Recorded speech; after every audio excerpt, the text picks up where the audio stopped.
Hi friends, tasty പോട്ട്സിൻ്റെ പുതിയൊരു വീഡിയോയിലേക്ക് എല്ലാ കൂട്ടുകാർക്കും സ്വാഗതം. ഇന്ന് നമുക്ക് വെള്ളരിക്ക ചേർത്തിട്ടുള്ള മാമ്പഴ പുളിശ്ശേരി എങ്ങനെ ഉണ്ടാക്കുന്നതെന്ന് നോക്കാം.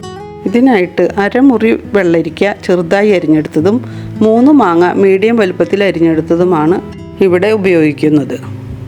ഇത് കുക്കറിലേക്ക് ഇട്ടതിന് ശേഷം നമുക്കിതിലേക്ക് ആവശ്യത്തിന് ഉപ്പിട്ട് കൊടുക്കാം. ഞാനിവിടെ 1.5 ടീസ്പൂൺ ഉപ്പാണ് ഇട്ടിരിക്കുന്നത്. ഇനി 1 ടീസ്പൂൺ മഞ്ഞൾപ്പൊടിയും 1.5 ടീസ്പൂൺ മുളക് പൊടിയും ചേർത്ത് കൊടുക്കാം. 1/2 കപ്പ് വെള്ളം കൂടെ ഒഴിച്ചു കൊടുക്കാം. വെള്ളം നമ്മൾ അധികം ഒഴിക്കേണ്ട ആവശ്യമില്ല.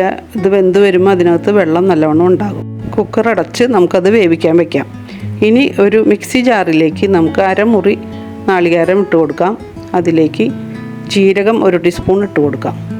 തൈര് 1 കപ്പ് കൂടെ ഇട്ട് കൊടുക്കാം. ഇതെല്ലാം കൂടി നന്നായി അരച്ചെടുക്കാം. ഇനി ഇതിനകത്തേക്ക് കുറച്ചുകൂടെ വെള്ളം നമുക്ക് ഒഴിച്ചു കൊടുക്കാം. ഞാൻ 1/2 കപ്പ് വെള്ളം കൂടെ ഒഴിച്ചു കൊടുത്തിട്ടുണ്ട്. എല്ലാം കൂടെ നമുക്ക് ഒന്നുകൂടെ അരച്ചെടുക്കാം. നമ്മുടെ അരപ്പ് ഇവിടെ റെഡി ആയിട്ടുണ്ട്. നമുക്ക് നമ്മുടെ കുക്കർ തുറന്ന് നോക്കാം. ഈ വെള്ളരിക്ക ചേർത്തിട്ടുള്ള മാമ്പഴ പുളിശ്ശേരിക്ക് ഒരു പ്രത്യേക ടേസ്റ്റാണ് കേട്ടോ. ഇതിങ്ങനെ ഉണ്ടാക്കാത്തവരൊന്നും ഉണ്ടാക്കി നോക്കണേ. വെള്ളരിക്കയും മാങ്ങയും ഒക്കെ വെന്ത് വന്നിട്ടുണ്ട്. ഇപ്പോൾ ഇതിനകത്ത് നോക്കി നല്ലോണം വെള്ളം ആയിട്ടുണ്ട്. നമ്മൾ 1/2 കപ്പ് വെള്ളം മാത്രമാണ് ഒഴിച്ചു കൊടുത്തത്. വെന്ത് വന്നപ്പോൾ അതിനകത്ത് വെള്ളമായിട്ടുണ്ട്.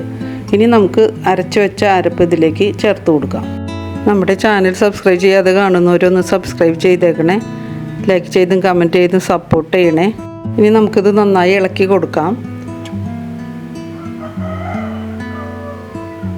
അധികം തിളച്ച് പൊന്തി വരേണ്ട ആവശ്യമൊന്നുമില്ല. ചെറുതായിട്ട് തിള വരുമ്പോൾ നമുക്കിത് ഓഫ് ചെയ്യാം. അതിനു മുമ്പ് നമുക്ക് ആ മിക്സിയുടെ ജാറിൽ കുറച്ചുകൂടെ വെള്ളം ചേർത്ത് ഇതിൽ കൂടെ ഒഴിച്ചു കൊടുക്കാം. ഇനി നമുക്ക് കുറച്ച് ശർക്കര ഉരുക്കിയത് കൂടെ ഒഴിച്ചു കൊടുക്കാം. ശർക്കര പൊടിച്ചത് ഉണ്ടെങ്കിൽ അങ്ങനെയും ഇടാം. ഉരുക്കിയതായാലും നമുക്ക് മധുരം എത്ര ആവശ്യമുണ്ടോ അതിനനുസരിച്ച് ശർക്കര.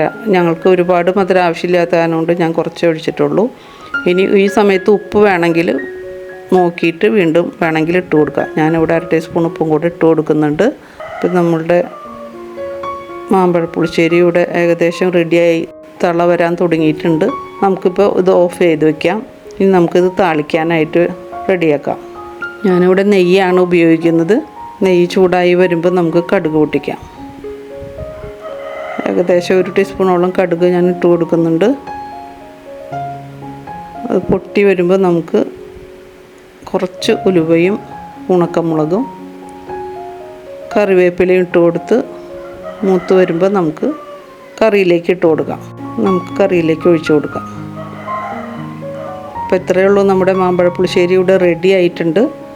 അടിപൊളി ടേസ്റ്റാണ്. മാങ്ങ തന്നെ ഉണ്ടാക്കുന്നതിനേക്കാളും ഇങ്ങനെ വെള്ളരിക്ക ചേർത്തിട്ട് മാമ്പഴ പുളിശ്ശേരി ഉണ്ടാക്കുമ്പോൾ ഒരു പ്രത്യേക ടേസ്റ്റാണ്. അടിപൊളി ടേസ്റ്റാണ്. അപ്പോൾ എല്ലാവരും ഒന്ന് ട്രൈ ചെയ്ത് നോക്കുക.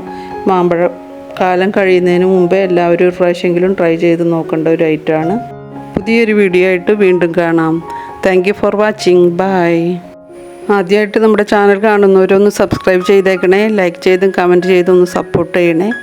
Thank you.